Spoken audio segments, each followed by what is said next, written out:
우리 함께 인사하겠습니다. 잘 나오셨습니다. 성도님 얼굴만 봐도 든든합니다. 사랑하고 축복합니다.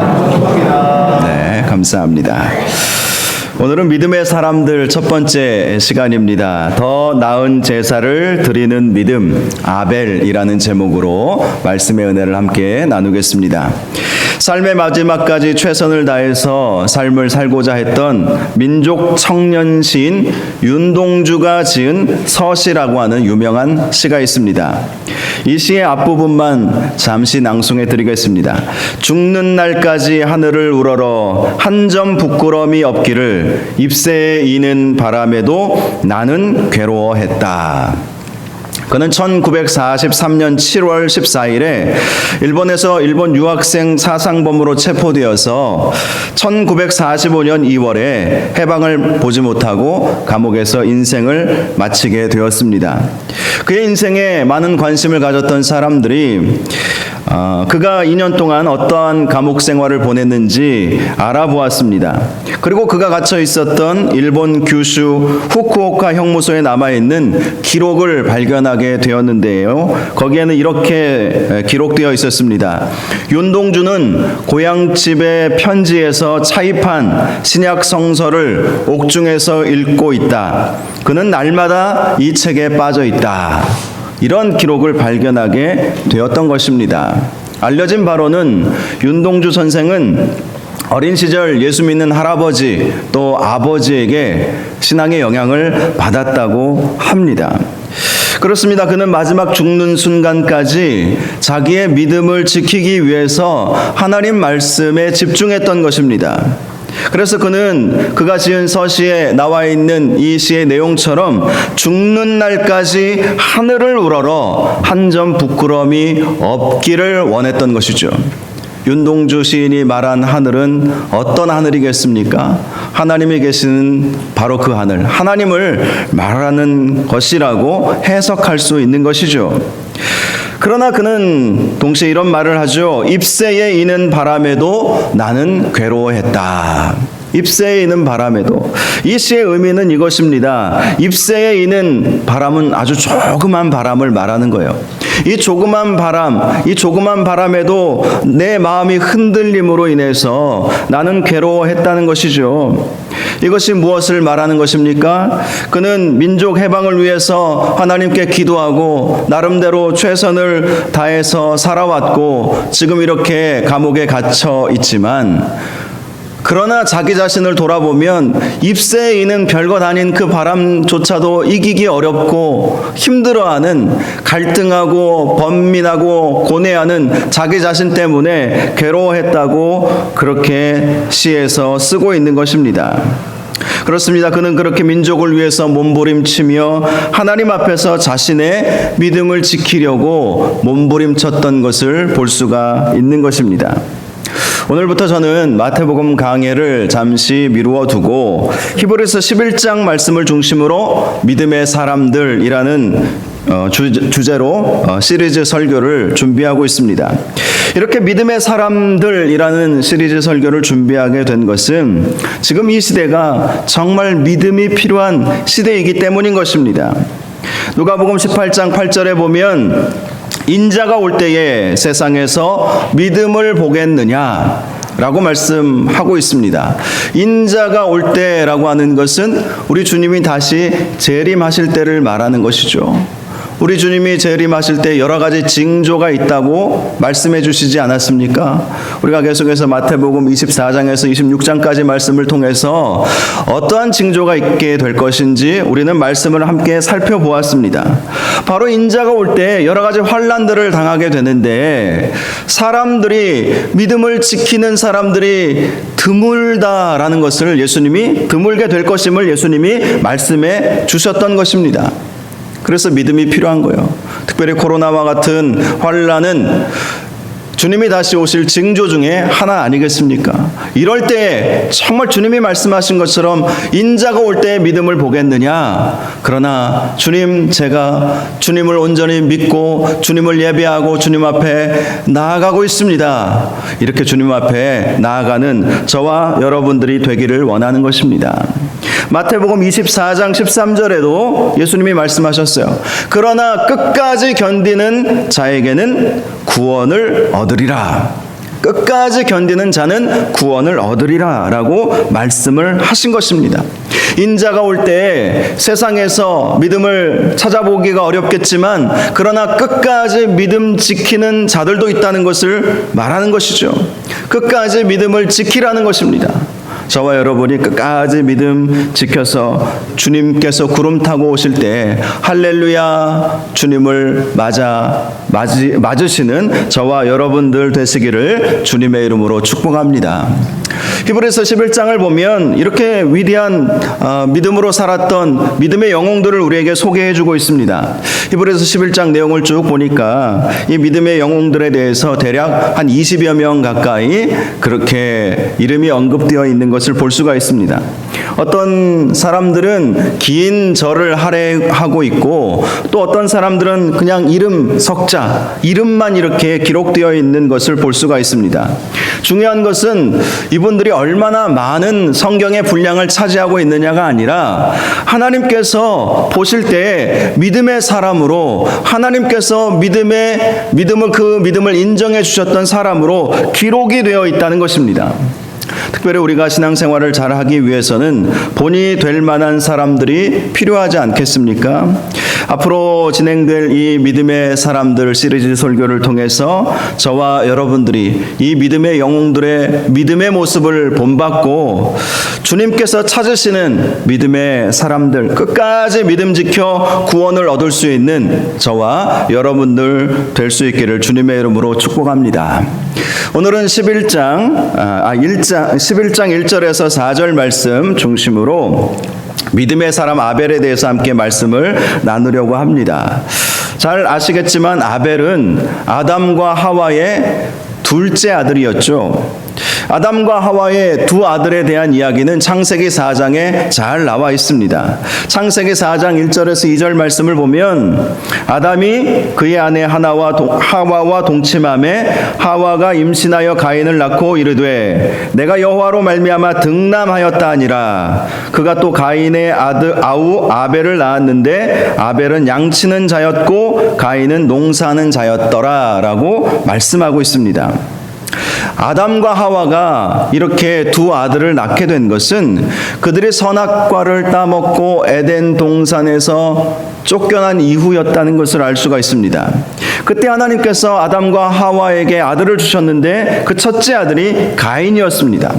하와는 가인을 낳은 이후에 이렇게 말했습니다. 내가 여호와로 말미암아 등남하였도다. 내가 여호와로 말미암아 등남하였도다. 이렇게 가인은 시리에 빠진 아담과 하와에게 주셨던 기쁨과 위로의 선물이었던 것이죠. 에덴 동산에서 쫓겨나서 아무런 희망도 없고 삶의 낙도 없던 그들에게 하나님이 선물을 허락하시고 내가 여호와로 말미암아 등남하였도다 라고 고백할 만큼 기쁨과 위로의 선물이 바로 가인이었던 것이죠. 그런데 오늘 이 창세기 4장 말씀을 보면 이 가인이 어느 날 질투의 화신이 되어버리고 최초의 살인자로 기록되어 버렸던 것입니다. 창세기 4장 3절에서 5절 말씀 보면 세월이 지난 후에 이렇게 말씀하고 있어요. 어느 정도 세월이 지났는지는 우리는 알 길이 없지만 이 세월이 지난 후에 가인은 땅의 소산으로 제물을 삼아 여호와께 드렸고 아벨은 자기도 양의 첫 새끼와 그 기름으로 드렸더니 여호와께서 아벨과 그의 제물은 받으셨으나 가인과 그의 제물은 받지 아니하신지라. 가인이 몹시 분하여 안색이 변하니 라고 말씀을 하고 있습니다. 가인은 농사 짓는 자였기에 세월이 지난 후에 성인이 된 이후를 말하는 것이겠죠. 자기가 키운 땅의 소산을 가지고 하나님 앞에 제사를 올려드렸던 것입니다. 그리고 아벨은 양치는 자였기 때문에 자기가 기른 양의 첫 새끼와 그 기름으로 제사를 드린 것입니다. 그런데 문제는 하나님께서 가인과 가인의 제물은 받지 않으시고 아벨과 아벨의 제물만 받으셨다는 것입니다. 이 일로 인해서 가인은 안색이 변하게 되었다라고 성경에서 말씀하고 있죠. 안색이 변하게 되었다.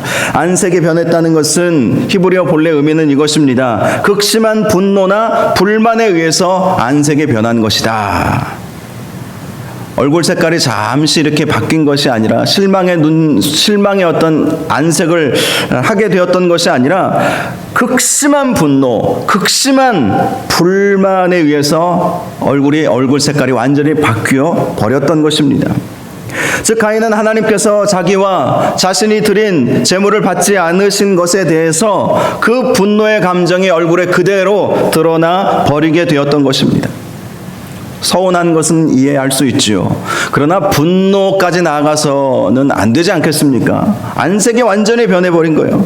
그러자 하나님께서 가인에게 물으시죠. 창세기 4장 6절에서 7절을 보면 여호와께서 가인에게 이르시되 네가 분하여 함은 어찌 됨이며 안색이 변함은 어찌 됨이냐. 네가 선을 행하면 어찌 낯을 들지 못하겠느냐. 선을 행하지 아니하면 죄가 문에 엎드려 있느니라. 죄가 너를 원하나 너는 죄를 다스릴지니라 라고 말씀해 주십니다. 이 말씀에서 네가 선을 행하면 어찌 낯을 들지 못하겠느냐라고 하는 이 말씀은 히브리인들이 즐겨 쓰는 관용구라고 합니다. 이 말씀의 의미는 죄를 짓지 않은 자는 떳떳하게 행할 수 있다라는 그런 의미를 가지고 있습니다. 즉 가인은 자신과 자신의 재물을 온전히 하나님께 올려드리지 못한 자기의 잘못을 바라보지 못하고 하나님께 항변하고 있는 것이죠. 안색이 변하여 극심한 분노를 표현하고 있는 것입니다. 자기의 허물, 자기 잘못, 하나님은 분명히 어떤 문제가 있으셨기에 가인과 가인의 제물은 안 받으시고 아벨과 아벨의 제물은 받으신 것 아니겠습니까? 하나님의 그 뜻을 물어보아야 하는 것이 정상적이지 않겠습니까? 하나님 어찌하여 제가 어떤 잘못을 했길래 하나님 나의 제물은 받지 않으셨습니까? 왜 동생의 제물만 받으셨습니까? 얼마든지 하나님께 이런 마음으로 나아가 물어볼 수도 있지 않겠습니까? 그런데 속단한 거예요. 하나님은 나를 싫어하시나 보다. 하나님은 아벨만 좋아하시나 보다. 이렇게 속단해 버리는 것이죠. 오해해 버린 것이죠. 그런데 오해까지만 해야 하는 것이죠. 그 오해를 넘어서 하나님께 원망하고 불평하고 분노까지 일으키는 이 가인의 모습을 우리는 보게 되는 것입니다. 그래서 하나님 말씀하시죠. 네가 선을 행하지 아니하면 죄가 문에 엎드려 있느니라. 그 분노를 내려놓으라라는 것입니다. 하나님을 향한 그 분노를 내려놓으라. 원망을 내려놓으라 라고 말씀을 하시는 거예요. 선을 행하라는 것이죠. 여러분 선이 무엇입니까? 하나님을 기쁘시게 해드리는 것이 바로 선인 것입니다. 우리의 삶은 하나님을 어떻게 하면 기쁘게 해드릴 수 있을까? 항상 이런 생각을 해야 하는 것이죠. 바로 그렇게 선을 행하지 아니하면 죄가 문에 엎드려 있느니라. 이 말씀의 뜻은 지금이라도 네가 너의 잘못이 무엇인지 깨닫고 하나님께 회개하고 너의 그 분노의 감정을 가라앉혀야 더 이상 죄짓지 않게 될 것이다. 이렇게 말씀을 해주시는 것입니다. 그러면서 다음으로 하신 말씀이 참으로 의미가 있습니다. 죄가 너를 원하나 너는 죄를 다스릴지니라.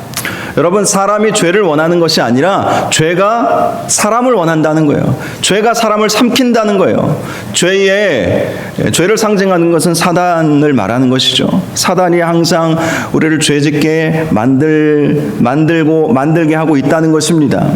사탄이 너로 하여금 그 분노의 감정으로 죄짓게 하려고 하고 있지만 너는 그 죄를 다스릴 수 있어야 한다라는 것이죠. 실제로 분노의 감정, 원망의 감정은 또 이 가인이 아벨을 질투하지 않았습니까? 이 질투의 감정, 이것은 하나님이 주시는 감정은 결코 아닙니다. 왜 그렇습니까? 하나님은 사랑이시라 성경은 우리에게 말씀해주고 있기 때문이죠. 하나님은 거룩하신 분이시고 하나님은 우리를 사랑하시고 신실하신 하나님이시기에 하나님이 그러한 하나님께서 우리에게 원망, 분노, 질투, 시기 이런 감정을 주시겠습니까? 그런 감정은 사탄이 주는 것입니다. 그러한 사탄이 주는 그러한 그 감정, 그 생각, 그걸 관리를 잘 하라라는 것이죠. 사탄이 사람의 마음과 생각 속에 들어와서 분노를 일으키고 서운한 감정을 일으키고 마음의 질투에 또 시기의 감정을 불러 넣어준다 할지라도 너는 그 죄를 다스려야 할 것이다. 저와 여러분이 오늘 이 시대를 살아가면서 억울해하시고 힘들어하시고 많은 어려움이 있고 분노가 일어나고 원망이 일어나고 또 여러 가지 관계 속에서 사람을 미워하는 감정, 시기하는 감정, 여러 가지 사단이 주는 감정들을 우리가 가지고 살아가고 있지만 그 감정들, 그 죄를 저와 여러분 꼭 다스릴 수 있기를 바랍니다. 이 가인은 그 감정을 다스리지 못한 거예요. 그 마음을 다스리지 못했던 것입니다. 결국 하나님께서 경고의 말씀을 주셨음에도 불구하고 가인은 동생 아벨을 쳐 죽여버리는 최초의 살인자가 되어 버린 것입니다. 그래서 요한일서 3장 15절 말씀을 보면 그 형제를 미워하는 자마다 살인하는 자니 살인하는 자마다 영생이 그 속에 거하지 아니하는 것을 너희가 아는 바라. 가인은 영생을 얻지 못하게 되었다는 것입니다. 그 형제를 미워하는 자마다 살인하는 자다. 미움이 결국 살인으로 이어진다는 것이죠. 가인은 아벨을 미워했어요. 급기야 하나님도 미워했습니다. 그러니 그가 죄를 다스리지 못하고 사랑하는 동생, 자기 가족, 자기 동생을 자기 손으로 죽이는 있을 수 없는 죄를 범하게 되었던 것입니다. 마태복음 5장 21절에도 예수님이 말씀해 주셨습니다. 옛사람에게 말한 바 살인하지 말라. 누구든지 살인하면 심판을 받게 되리라 하였다는 것을 너희가 들었으나 나는 너희에게 이르노니 형제에게 노하는 자마다 심판을 받게 되고 바보를 대하여 라가라 하는 자는 공의에 잡혀가게 되고, 이 라가라고 하는 이 말은요, 욕이에요, 욕. 바보라고 하는, 우리가 좀 순화해서 바보라고 하는 것이지 욕을 말하는 것입니다. 형제에 대해서 욕하는 사람은 공회에 잡혀가게 되고 미련한 놈이라 하는 자는 지옥불에 들어가게 되리라. 가인을 두고 하신 말씀이었던 것입니다. 형제를 비난하고 형제를 미워하고 형제에 대해서 분노하는 자는 살인죄와 같다라고 예수님께서 말씀해 주신 것입니다. 특별히 예수님께서 이 말씀을 하시는 것은 이 가인과 아벨 사건을 염두에 두고 하신 말씀 아니겠습니까? 그래서 그 다음에 이어지는 24절에서 25절 말씀을 보면 이렇게 말씀하고 있어요. 그러므로 예물을 제단에 드리려다가 거기서 내 형제에게 원망 들을 만한 일이 있는 것이 생각나거든 예물을 제단 앞에 두고 먼저 가서 형제와 화목하고 그 후에 와서 예물을 드리라. 여러분, 가인이 이 문제에 있어서 해결받지 못했던 것이죠. 형제와의 관계가 좋지 않았던 거예요. 무엇 때문에 그랬는지는 우리는 알 수는 없습니다. 성경이 더 이상 말씀하고 있지 않기 때문에. 그러나 중요한 것은 이 가인이 어떤 이유든지 아벨을 미워하고 아벨에 대한 불편한 감정, 그 감정을 가지고 그 감정을 해결하지 못하고 하나님 앞에 나아왔다는 거예요. 어떤 학자는 가인과 아벨의 제물을 비교하면서 아벨은 피해 제사를 드렸는데 가인은 곡물 제사를 드렸기 때문에 하나님께서 아벨과 그의 제물은 받으셨지만 가인과 그의 제물은 받지 않으셨다, 이렇게 해석하는 학자들이 과거에 있었습니다. 그러나 그러한 해석은 성경 전체의 관점에서 보면 옳지 못한 해석입니다. 왜냐하면 구약 율법에 보면 곡물 제사는 소제라고 해서 하나님께서 받으시는 제물의 한 종류라는 것을 알 수 있기 때문입니다. 그렇다면 무엇이 가인과 아벨의 차이였겠습니까? 예수님께서 주신 말씀과 연결해서 생각해 보면 가인은 아벨에 대해 원망하는 마음, 시기하는 마음, 질투의 마음을 해결하지 못했다라는 거예요. 그 마음을, 이 분노의 마음을 해결하지 못했다는 것입니다. 그래서 하나님께서 가인과 그의 제물을 받지 않으셨다고 말하는 거예요. 그의 재물을 받지 않으셨다라고 말씀하시는 것이 아니라 그 앞에 다른 또 하나의 단어가 있죠. 가인과 가인의 재물, 아벨과 아벨의 재물. 즉 하나님께서 재물에 어떤 문제가 있다고 보시는 것이 아니라 가인 자체에 문제가 있었다는 거예요. 가인에게 문제가 있었다는 것입니다.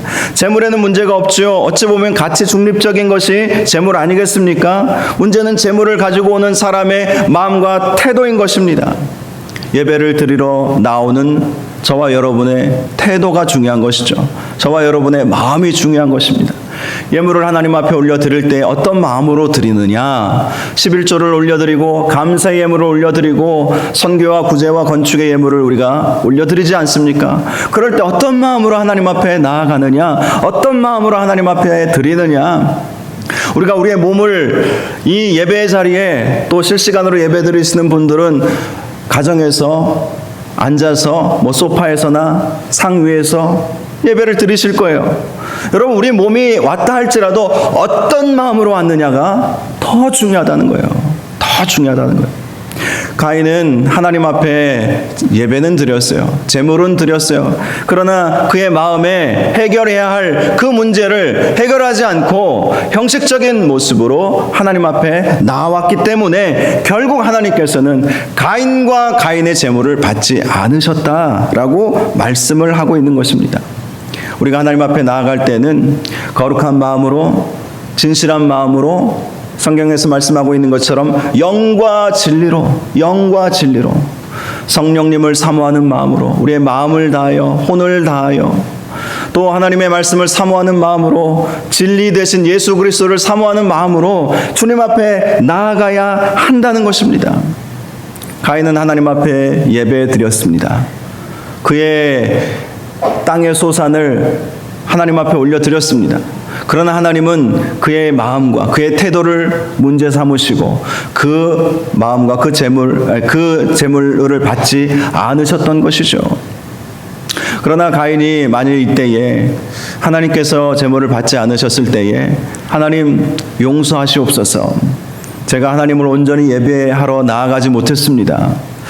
하나님께서 주신 놀라운 은혜와 축복에 대해서 감사하는 마음을 갖지 못하였습니다. 하나님께서 저와 저의 재물을 받지 않으신 것은 전적인 저의 잘못입니다. 주 용서하시고 다시는 이렇게 하지 않을 테니까 하나님 다시 한번 기회를 주시고 하나님 앞에 온전히 예배 드리는 예배자가 될 수 있도록 축복하여 주옵소서. 이렇게 기도했다면 사실 얼마나 좋았겠습니까? 그러나 가인은 그렇게 하지 못하고 결국 아벨을 죽이는 정말 있을 수 없는 일을 저지르고 말았던 것이죠. 자, 그렇다면 오늘 이렇게 창세기의 말씀은 가인의 제사가 무엇이 잘못되었는가, 이 부분에 집중을 하고 있다면 오늘 히브리서 말씀은 그렇다면 하나님께서 왜 아벨의 제물은 받으셨는가에 대해서 말씀해 주고 있습니다. 바로 믿음으로 하나님 앞에 제물을 올려드렸다라는 것이죠. 믿음으로 하나님 앞에 나아갔다는 것입니다. 믿음으로. 가인은 믿음이 없었던 것이죠. 그러나 아벨은 믿음으로 하나님 앞에 나아갔다고 말씀하고 있는 것입니다. 어떤 믿음입니까? 이제 하나님께서 기뻐하시는 믿음에 대해서 이 히브리서 말씀을 통해서 살펴볼 텐데요. 1절에서 3절까지 말씀을 보면 히브리서의 서론이라고 하는 서론적인 그런 말씀을 발견할 수가 있습니다. 그런데 이 히브리서의 서론만에 해당되는 말씀이 아니라 아벨을 볼 수 있는 그런 말씀이기도 한 것입니다. 자, 1절에서 3절까지 말씀 우리 다시 한번 성경을 찾아서 읽어볼 수 있기를 바랍니다. 우리 같이 한번 읽어보겠습니다. 히브리서 11장 1절에서 3절 시작. 믿음은 바라는 것들의 실상이요 보이지 않는 것들의 증거니 선진들이 이로써 증거를 얻었느니라. 믿음으로 모든 세계가 하나님의 말씀으로 지어진 줄을 우리가 아나니 보이는 것은 나타난 것으로 말미암아 된 것이 아니니라. 자, 먼저 믿음에 대해서, 믿음은 바라는 것들의 실상이라고 말씀하고 있습니다. 실상이라고 하는 말은 확립하다라는 의미를 가지고 있어요. 실상. 한마디로 믿음은 바라는 것들을 확립한다, 세운다라는 것이죠. 우리가 어떤 바라는 것들이 있습니까? 믿음으로 하나님 앞에 나아가면 하나님께서 그것이 이루어지도록, 그것이 세워지도록 만들어 주신다는 것이죠. 한마디로 아벨은 하나님께 예배 드릴 때에 하나님의 은혜를 바라는 마음, 하나님의 축복을 바라는 마음으로 나아갔다는 거예요. 바라는 마음이 있어야 하는 거예요. 바라는 마음. 여러분, 하나님 앞에 나아오실 때에 바라는 마음이 있으십니까? 아벨과 가인의 결정적인 차이가 저는 여기 있다고 생각합니다. 가인은 바라는 마음이 없어요. 왜? 형식적이기 때문에. 어떻게 그가 그렇게 형식적인 모습으로, 모양으로 예배를 드렸는지는 모르겠어요. 아마 이번 이 창세기 4장에 나오는 이 제사만이 처음 제사는 분명히 아니었을 것입니다. 그동안 쭉 하나님 앞에 제사를 드리지 않았겠습니까? 어머니 아담과 하와가 제사를 드릴 때 함께 어린 시절부터 제사를 드리지 않았겠습니까? 그런데 어느덧 이 가인은 바라는 마음이 없었던 거예요. 하나님의 은혜를 사모하는 마음, 하나님의 임재를 바라는 마음, 이 바라는 마음이 없었다는 거예요. 저와 여러분이 하나님 앞에 나아갈 때에는 바라는 마음을 가지시기 바랍니다. 하나님의 은혜를 바라는 마음, 하나님의 임재를 바라는 마음, 성령의 충만하심이 임하기를 바라는 마음, 하나님의 말씀을 통해서 은혜 받기를 바라는 마음, 그 마음으로 나아가야 한다는 것이죠. 그렇게 바라는 마음으로 나가는 것이 바로 믿음이고, 그 믿음 때문에 그 바라는 것들이 이루어질 것이다 라고 성경은 우리에게 말씀해 주고 있다는 것입니다. 다음으로 믿음에 대해 보이지 않는 것들의 증거니 라고 말씀하고 있죠. 보이지 않는 것들이라는 이 단어의 의미는 아직 우리 삶에 드러나지 않은 불확실한 미래들을 말하는 것입니다. 그럼 미래에 대해서 다 구체적으로 예단하실 분들이 누가 있겠습니까? 우리는 5분 뒤의 일도 몰라요. 한 치 앞도 내다볼 수 없는 것이 우리 인생입니다. 우리는 그렇게 드러나지 않은, 우리의 삶에 드러나지 않은 불확실한 미래를 살아가고 있는 것입니다. 그런데 믿음이라고 하는 것은 그러한 불확실한 미래들의 증거가 된다는 거예요. 여러분, 이 증거라고 하는 말씀은요, 오늘 히브리서 11장 1절에서 4절까지 보면 3번이나 나오고 있어요. 증거. 이 증거라고 하는 단어는 하나님의 인정을 말하는 거예요. 하나님께서 인정해 주신다. 즉 아직 보이고 있지는 않지만 믿음으로 그것을 보는 것이고, 그러한 믿음의 눈을 가지는 것이 하나님께서 그 믿음을 인정해 주신다라는 것입니다. 바로 아벨의 예배는 이러한 확신에 가득 찬 예배였다는 것입니다. 그는 하나님을 온전히 예배하면 바라는 것들이 현실이 될 것이고 불확실한 미래가 확실해질 것을 믿었던 거예요. 오직 하나님만 바라보고 하나님의 임재를 사모하며 하나님의 능력을 구하는 예배자였다는 것입니다. 그러니 하나님께서 그것을 보시고 그것이 증거가 되었다. 그 믿음이 증거가 되었다. 불확실한 미래지만 그 믿음으로 확실해질 것이고, 하나님께서 함께 해주시고 하나님께서 도우시고 인도하여 주신다는 그 하나님의 증거, 하나님의 인정받은 바 되었다라고 말씀을 하시는 것입니다. 2절에도 선진들이 이로써 증거를 얻었느니라 라고 말씀하고 있습니다. 믿음의 위대한 선진이었던 아벨과 같이 우리가 믿음으로 살고 믿음으로 예배드리고 더 나은 제사를 드리려고 하는 그 모습들이 증거를 얻었다, 하나님의 인정하심을 받게 되었다라고 하는 것이죠. 우리의 예배는 하나님의 인정 받는 예배가 되어야 할 것입니다. 우리의 믿음은 하나님의 인정을 받아야 하는 것이죠. 진짜 믿음인지 가짜 믿음인지 인정받아야 한다는 것입니다. 그 인정받음에 있어서 중요한 것 중에 하나가 바로 예배 드리는 사람의 마음과 태도에 달려있다라는 것을 오늘 우리에게 말씀해 주고 있다는 것입니다. 인자가 올 때 믿음을 보겠느냐, 예수님이 하신 말세가 되면 될수록 하나님의 인정받을 만한 사람들을 찾아보기가 어려운 시대가 될 것이다, 이런 말씀 아니겠습니까? 사랑하는 여러분, 저와 여러분은 하나님께서 우리의 믿음을 인정해 주시는 그러한 은혜가 있기를 주님의 이름으로 축복합니다. 믿음은 바라는 것들의 실상이요 보이지 않는 것들의 증거니라는 사실을 믿으시기 바랍니다. 믿음으로 하나님을 바라보고 믿음으로 하나님의 인정을 받고 하나님 앞에 믿음으로 나아가고 믿음으로 예배하고 영과 진리로 예배하고 하나님의 임재를 구하고 하나님을 사랑하고 하나님을 바라보고 그렇게 살아갈 수 있는 저와 여러분들 다 되시기를 주님의 이름으로 축복합니다. 3절을 보니까 믿음으로 모든 세계가 하나님의 말씀으로 지어진 줄을 우리가 아나니 보이는 것은 나타난 것으로 말미암아 된 것이 아니니라 라고 말씀하고 있습니다. 굉장히 철학적인 말씀이 나와 있지요. 이 말씀은 헬라 철학을 배격한 이 히브리서 기자의 말이라고 그렇게 해석을 하는데요. 여러분 여기서 보면 믿음으로 모든 세계가 하나님의 말씀으로 지어진 줄을 우리가 안다. 그렇죠. 우리는 믿음을 가지고 있으면 지금 이 세상 모든 만물이 하나님께서 지으신 것을 우리가 알지 않습니까? 우리가 하나님께서 태초에 이 세상을 지으신 것을 눈으로 본 사람이 없지 않습니까? 태초에 있지도 않았기에 우리가 존재하기도 전에 하나님께서 이 세상을 말씀으로 지으셨다는 사실을 우리가 어떻게 압니까? 안다는 것은요, 경험하여 안다는 그런 말이에요. 지식적으로 아는 말이 아닙니다. 히브리 사람들, 이스라엘 사람들에게 있어서 안다라고 하는 것은 지식적으로 아는 알을 말하는 것이 아니라 경험되어 아는 것을 말하는 거예요.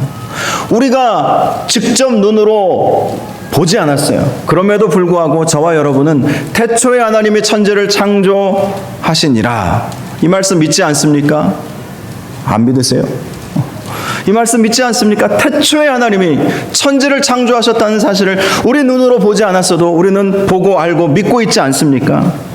그래서 말씀하시는 것이죠. 보이는 것은 나타난 것으로 말미암아 된 것이 아니니라. 이 말씀의 의미는 이것입니다. 보이는 것은 지금 이 세상에 존재하고 있는 모든 세상 만물을 말하는 것입니다. 나타난 것이라고 하는 것은 이미 존재하고 있는 것들을 말하는 거예요. 그러므로 이 말씀은 하나님께서 이 세상을 창조하셨을 때 무에서 유를 만드셨다는 것이죠. 이미 있는 것을 가지고 조물조물 오물조물 해가지고 다시 무엇인가를 만들어 낸 것이 아니라는 것이죠. 인간도 창조의 능력이 있지요. 그러나 우리 인간이 가지고 있는 창조의 능력은 있는 것에서 있는 것을 만드는 것입니다. 있는 것을 가지고 변형한 것이고 있는 것을 가지고 새롭게 무엇을 만들어내는 것이죠. 그러나 하나님의 창조는 없는 것을 가지고 있는 것으로 만들어내셨다는 거예요. 여러분 이것을 우리가 어떻게 우리가 알 수 있었겠습니까? 믿음으로 알게 되었다는 것이죠. 믿음으로 알게 되었다. 믿음으로 모든 세계가 하나님의 말씀으로 지어진 줄을 우리가 아나니 저와 여러분들도 알고 믿고 있지 않습니까? 이것이 다 믿음의 역할이라는 것이죠. 믿음을 가지고 있는 사람은 우리 하나님이 보이지 않아도 하나님이 계신 것을 알아요. 예배 드리는 것이 별거 아닌 것 같아도 하나님께서 예배 드리는 자를 축복하시고 은혜 주시고 반드시 선한 것으로 채워주시고 하나님의 놀라운 능력과 하나님의 권세와 하나님의 기적의 역사가 일어날 것임을 우리가 믿고 아는 거예요. 아는 거예요. 보이지 않는 하나님이지만 하나님이 계신 것을 믿고 알고 내 눈앞에 내 바로 앞에 하나님이 지금 계시다. 여러분 하나님 보이십니까? 우리 눈에는 안 보여요. 저도 여러분 얼굴만 보이지 하나님을 눈으로 보지는 못합니다. 그러나 느낄 수는 있어요. 알아요. 하나님께서 이 자리에 계신 것을 알아요. 믿음으로 예배드리는 사람은 하나님이 계시다라는 것을 확신하고 하나님 앞에 예배드리는 것입니다. 대통령이 초청을 하면 제일 좋은 옷으로 옷이 없으면 백화점 가서 사서라도 향수 뿌리고 화장 단장하고 머리 미장원 가서 파마 고데기로 좋은 파마약 발라서 하고 나타나지 않겠습니까? 보이는 대통령이니까. 대통령만 그러겠습니까? 어떤 유명한 유력 정치인이든지 유명한 사람들을 만난다면 유명한 사람이 아니라 할지라도 친구를 만나러 갈 때 꽃단장하고 옷 갈아입고 혹시나 입에서 냄새 날까봐 칙칙 뿌리고 그렇게 가지 않습니까? 보이지 않는 하나님 앞에, 그러나 살아계신 하나님 앞에 우리도 그렇게 나아가야 한다는 거예요. 바로 그러한 모습으로 나아가야 한다. 가인과 아벨의 하나님, 그 당시 제사를 드렸을 때 하나님이 눈에 보이셨을까요? 아니죠. 눈에 보이지 않으셨어요. 과거나 지금이나 하나님은 눈에 보이지 않으십니다. 그러나 하나님은 말씀해 주시죠. 깨닫게 해 주시죠. 살아계시기에 우리는 하나님을 느낄 수 있어요. 그런데 가인은 하나님 앞에 나아갈 때 하나님이 안 계신 것처럼 생각하고 나아간 거예요. 그러니 형식적으로 감사와 기쁨이 없이 형제를 미워하는 그 마음 그대로 나아간 것이죠. 얼굴에 그대로 드러난 거예요. 그런데 아벨은 어떻습니까? 하나님은 눈에 보이지 않지만 하나님은 살아계시고 우리와 함께 하시고, 나는 하나님 앞에 나아갈 때 하나님께서 은혜 주시고, 은혜 주셔야 살 줄 알고, 은혜 주셔야 아버지 어머니가 지었던 그 실수를 다시 반복하지 않고 그렇게 살지 않겠습니까? 라는 간절한 마음으로 하나님 앞에 나아가 예배 드렸던 것입니다. 그러한 마음 자세가 우리에게 필요하다라는 것입니다. 그래서 4절 말씀을 보면 그러한 믿음을 가진 아벨에 대해서 이렇게 말씀하고 있습니다. 믿음으로 아벨은 가인보다 더 나은 제사를 하나님께 드림으로. 저는 말씀 묵상하면서 더 나은 제사, 더 나은 제사, 더 나은 제사를 날마다 드리기 위해서 몸부림치는 것이 진짜 믿음이구나, 진짜 믿음이구나. 어제보다 오늘 드리는 예배가 더 나은 제사가 되어야 하지 않겠습니까? 오늘 드리는 예배보다 앞으로 드릴 예배가 더 나은 제사가 되도록 그 마음으로 하나님 앞에 나아가야 하는 것입니다. 그렇게 더 나은 제사를 드림으로 의로운 자라 하시는 증거, 하나님의 인정, 더 나은 제사를 드림으로 하나님께 인정받았다는 거예요. 그가 그 믿음이 인정받았다는 거예요. 예배 드리는 모습을 보면 정말 믿음이 있는지, 믿음이 식어져 버렸는지, 아니면 믿음이 온데간데 없어져 버렸는지 다 드러나지 않습니까? 코로나 시대를 살아가면서 다 보이지 않습니까? 여러분들을 두고 하는 말씀이 아니에요. 이 자리에 나와 앉아 계시고 실시간으로 예배 참여하시는 분들을 두고 하는 말씀이 아닙니다. 통계가 나와 있어요. 통계가. 많은 목사님들이 안타까워하고 있고 눈물을 흘리며 기도하고 있는 기도 제목 중에 하나가 이 코로나 시대, 환란의 시대를 살면서 더 나은 제사를 사모하며 하나님 앞에 나오는 성도들이 점점 줄어들고 있다는 현실, 그 현실 앞에서 안타까울 수밖에 없는 것입니다. 저와 여러분은 믿음으로 더 나은 제사를 하나님 앞에 올려 드릴 수 있기를 바랍니다. 비록 예배의 제약은 분명히 있어요. 코로나 시대의 예배의 제약은 분명히 있어요. 경제적 어려움 때문에 예전보다 헌금을 더 못 드려서 안타까워하시는 분들의 이야기도 제가 듣습니다. 몸이 연약해져서 혹시나 하는 마음으로 예배 현장에 나오지 못하는 분들도 제가 다 알고 있습니다. 예배가 또 우리가 이렇게 함께 모여서 예배드리지만 오늘 또 총리가 담화를 발표한다고 하죠. 어떤 결정이 나올지는 모르겠어요. 제가 들은 이야기로는 교회 예배는 본당 규모에 따라서 몇 %까지만 참석할 수 있게 할 것이다. 그렇게 이제 이야기를 합니다. 그게 몇 %가 될지, 10%가 될지, 20%가 될지, 30%가 될지 우리는 몰라요. 그러면 또 제약을 받을 것입니다. 우리 본당이 몇 석인지는 제가 구체로 안 세어봐서 잘 모르겠지만, 여러분, 이렇게 제약을 받게 된다고 해서 우리가 예배자가 하나님 앞에 나아가는 그 예배자의 모습이 식어져서는 안 되지 않겠습니까? 어느 곳에서 어떤 모습으로 어떤 마음으로 우리가 예배 드려야 할지는 잘 알지 않겠습니까? 실시간으로 가정에서 예배 드린다 할지라도 마치 본당에서 마치 하나님께서 내 눈앞에 계신 것처럼 그렇게 정결한 마음과 모습으로, 머리 흥크러진 모습으로 앉아 계시지 마시고, 잠옷바람으로 앉아 계시지 마시고. 우리 교회 성도들에게서는 그런 보고를 제가 안 들었는데요, 다른 교회 목사님들 통해서 들어보니까 처음에 2월달, 3월달 이 코로나가 터질 때 실시간으로 온라인으로 예배 드려야 한다, 교회에 못 옵니다 했을 때에는 다들 그래도 예배는 드려야지 하면서 11시 시간 맞춰서 자리에 딱 앉아서 정결한 마음으로 예배 드리는 분들이 참 많았는데, 점점 이러한 시간이 벌써 7개월, 8개월 돼가잖아요. 그러면서 많이 가인처럼 되어가는 거예요. 형식적으로 되어가는 거예요. 누가 아무도 안 보는데 잠옷바람으로 앉아있으면 어때요? 머리 안 감고 까치집 지어진 상태로 앉아있으면 누가 봅니까? 근데 누가 보죠? 누가 봅니까? 하나님이 보시는 거예요. 증거. 하나님이 보시는 거예요. 하나님이 인정해 주시는 예배자가 되어야 하는 거예요. 이러저러한 핑계로 우리가 공예배 제대로 못 들으시는 분들도 많지요. 지난 금요일에 많이들 오시지도 않으셨고, 수요일도 그렇고 실시간으로 많이들 예배 드릴 거라고 믿고 있지만, 그런데 이렇게 기록에 보면 접속자가 별로 없어요. 이게 무엇을 말씀하는 것일까? 제가 여러분 접속자 얼마 안 된다고 예배 현장 예배에 참여하지 않는다고 작정하고 이 말씀 꺼낸 건 아니에요. 이미 이 본문 말씀은 제가 오늘 월요일부터 생각하고 있었던 주제예요. 기도의 11조도 그래서 길을 내시는 하나님, 주일 저녁에 하나님께서 저에게 주신 감동이 있었거든요. 평상시에 하던 것처럼 하지 말고 특단의 조치를 간구하라. 그래서 기도의 11조도 길을 내시는 하나님이라고 하는 주제로 주일 저녁에 와서 설교를 다시 몇 시간 동안 다시 만든 거예요.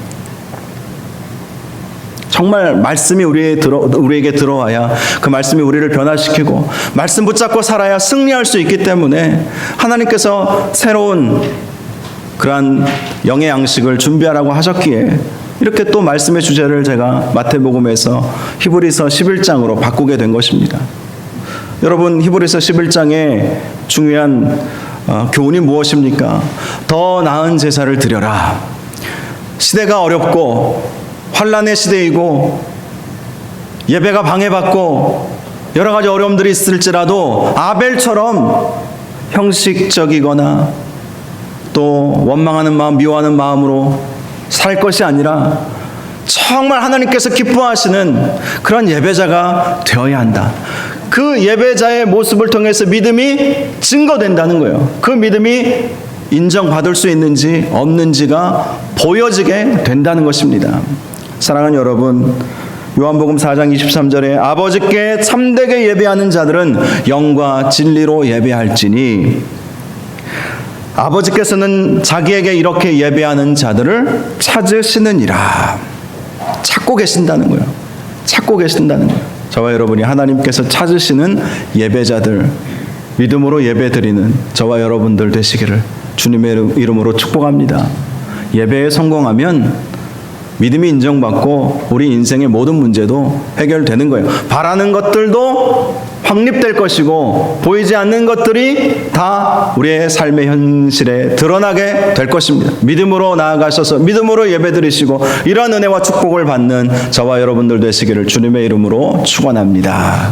우리 찬양 같이 한 곡 부르기를 원합니다. 우리가 전에도 한번 같이 불렀던 찬양인데요. 이번 히브리서 믿음의 사람들 시리즈 말씀을 통해서 종종 부를 찬양이 될 것 같습니다. 내게 허락하신 시련을 통해 나의 믿음 더욱 강하게 자라나고 험한 산과 골짜기 지나는 동안 주께 더 가까이 나를 이끄시네. 환난을 이기는 방법은 주님께서 우리를 주님께로 인도하여 주시는 그 인도하심에 순종하고 따라 나아가는 것임을 기억하시고 믿음으로 세상의 환난 또 여러 가지 어려운 방해들을 이겨내고 믿음으로 하나님 앞에 예배하며 나아갈 수 있는 그러한 저와 여러분들이 되기를 원하는 마음으로 함께 찬양하겠습니다. 내게 허락하신 시련을 통해 내게 허락하신 시련을 통해 나의 믿음 더욱 강하게 자라나고 험한 산과 골짜기 지나는 동안 주께 더 가까이 나를 이끄시네. 내가 겪는 시험이 어렵고 힘겨워도 내 주님보다 크지 않네. 내 앞에 바다가 갈라지지 않으면 주가 나로 바다 위 걷게 하리. 나는 믿네. 주의 능력으로 내 삶 새롭게 되리. 나는 믿네.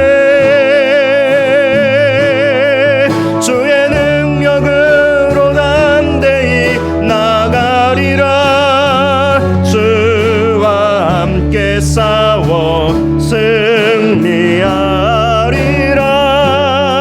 날마다 믿음으로 나 살아가리. 내게 허락하신 시련을 통해 내게 허락하신 시련, 나의 믿음 더욱 강하게 자라나고 나의 믿음 더욱 강하게 자라. 험한 산과 골짜기 지나는 동안 험한 산과 골짜기 지나는 동 주께 더 가까이 나를 이끄시네.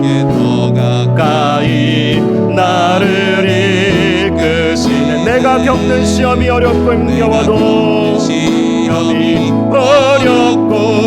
내 주님보다 크지 않네. 내 주님보다 크지 않네. 내 앞에 바다가 갈라지지 않으면 내 앞에 바다가 갈라지지 않으면 주가 나로 바다 위 걷게 하리. 주가 나로 바다 위 걷게 하리. 나는 믿네. 나는 믿네. 주의 능력으로 내 삶 새롭게 되리. 내 삶 새로 나는 믿네. 나는 믿네. 주의 능력으로 담대히 나가리라. 주의 능력으로 담대히 나가. 주와 함께 싸워 주와 함께 싸 승리하리라. 날마다 믿음으로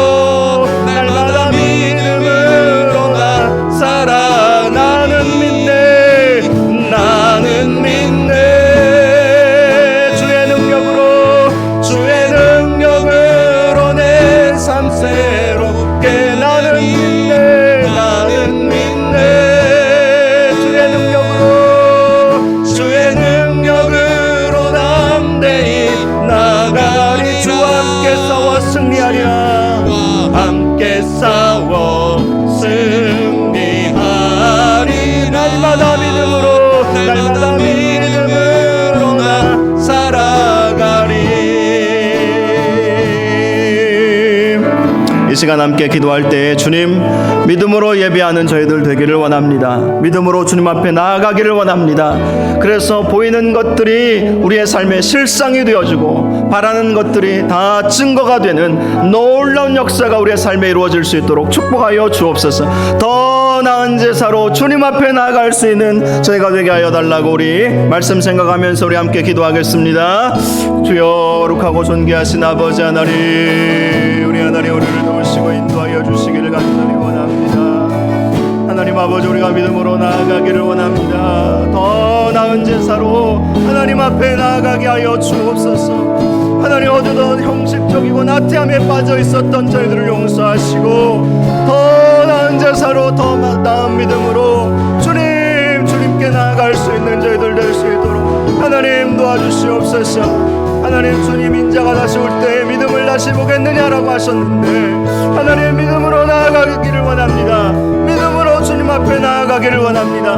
믿음으로 예배하기를 원합니다. 믿음으로 하나님 앞에 나아가게 하여 주옵소서. 하나님, 믿음을 찾아보기 어려울 때 우리가 예배하며 하나님을 온전히 찬양하며 하나님 앞에 온전히 영광 올려드릴 수 있는 저희들 될 수 있도록 우리 하나님 도우시고 우리 하나님 역사하시고 우리 하나님 우리와 함께하여 주시기를 원합니다. 믿음으로 승리하며 믿음으로 나아갈 수 있도록 주여 축복하여 주시옵소서. 주여 역사하여 주시옵소서. 주여 역사하여 주시옵소서.